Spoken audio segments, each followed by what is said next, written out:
ప్రజల్లో ఉన్న భావోద్వేగాన్ని బహిరంగ సభల రూపంలో ప్రజలతో వెల్లడించేలా చేయటంలో కేసీఆర్కు ప్రత్యేకమైన నైపుణ్యం ఉంది. అయితే అందుకే ప్రతిసారి పరిస్థితులు కలిసొచ్చాయి. తెలంగాణ ఉద్యమం పీక్స్లో ఉన్నప్పుడు కేసీఆర్ ఇలా పిలుపివ్వగానే అలా తండోపతండాలుగా జనం వచ్చేవారు.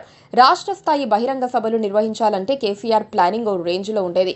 ఉద్యమం సమయంలో ఉద్యమం ఊపు, అధికారంలో ఉన్నప్పుడు ఆ పవర్ కలగలిపి సభలను ఓ రేంజ్లో నిర్వహించేవారు. కానీ ఇప్పుడు అటు ఉద్యమ వేడి, ఇటు అధికారం రెండూ లేవు. ఇలాంటి సమయంలో పార్టీ రజతోత్సవం సభ నిర్వహించాలని నిర్ణయించారు. అప్పటి స్థాయిలోనే నిర్వహించాలని నేతలంతా కష్టపడుతున్నారు. ఇది పార్టీ సభ కాదు, ప్రభుత్వంపై తిరుగుబాటు సభ అని బీఆర్ఎస్ నేతలు చెబుతున్నారు. ప్రభుత్వంపై ప్రజల్లో కోపం, కసితో ఉన్నారని నమ్మకంతో ఉన్నారు. కేసీఆర్ ఫామ్ హౌస్లో ఉండి వరంగల్ సభ నిర్వహణపై పూర్తి స్థాయిలో వ్యూహం సిద్ధం చేస్తున్నారు. జన సమీకరణ ప్రణాళికలు రెడీ చేస్తున్నారు. బీఆర్ఎస్ ప్రభావం ఏమాత్రం తగ్గలేదని, ప్రజల్లో పార్టీపై ఆదరణ అంతే ఉందని నిరూపించాలని కేసీఆర్ పట్టుదలగా ఉన్నారు. నిజానికి గత 2 ఎన్నికల్లో బీఆర్ఎస్ సాధించిన ఫలితాలు ఘోరంగా ఉన్నాయి. పార్లమెంటు ఎన్నికల్లో సగం సీట్లలో డిపాజిట్లు కోల్పోవటం అంటే పునాదులు కదిలిపోయినట్లే. అలాంటిదేం లేదని నిరూపించేందుకు ఇప్పుడు సభ ద్వారా ప్రయత్నిస్తున్నారు. కేసీఆర్ వ్యూహాత్మకంగా ఎల్కతుర్తిని సభా వేదికగా ఎంచుకున్నారు. వాస్తును, జ్యోతిష్యాన్ని కేసీఆర్ సీరియస్ గా నమ్ముతారు. అలాగే జన సమీకరణకు ఇబ్బంది రాకుండా వేదిక ప్రదేశాన్ని ఖరారు చేసుకున్నారు. సిద్దిపేట, హుజురాబాద్, కరీంనగర్, వరంగల్ ప్రాంతాల నుంచి జనాన్ని సమీకరించేందుకు ఈ ప్రాంతం అనుకూలంగా ఉంటుందనే ఉద్దేశంతో ఎంపిక చేసినట్లు మరో అభిప్రాయం వ్యక్తమవుతోంది. ప్రస్తుతం రాష్ట్రంలో పార్టీ అధికారంలో లేనందువల్ల సభ సక్సెస్ కు ఎలాంటి ఆటంకాలు తలెత్తకూడదని భావించినట్లు చెబుతున్నారు.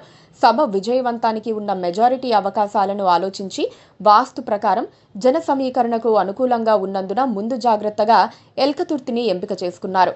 అంటే సభా వేదిక పైన కేసీఆర్ ఎంత సీరియస్ గా ఆలోచించారో అర్థం చేసుకోవచ్చు. అయితే ఇప్పుడు జన సమీకరణ అంత ఈజీ కాదు. పార్టీ నేతలు, ద్వితీయ శ్రేణి క్యాడర్ పార్టీకి దూరమయ్యారు. కొంతమంది సైలెంట్ గా ఉంటున్నారు.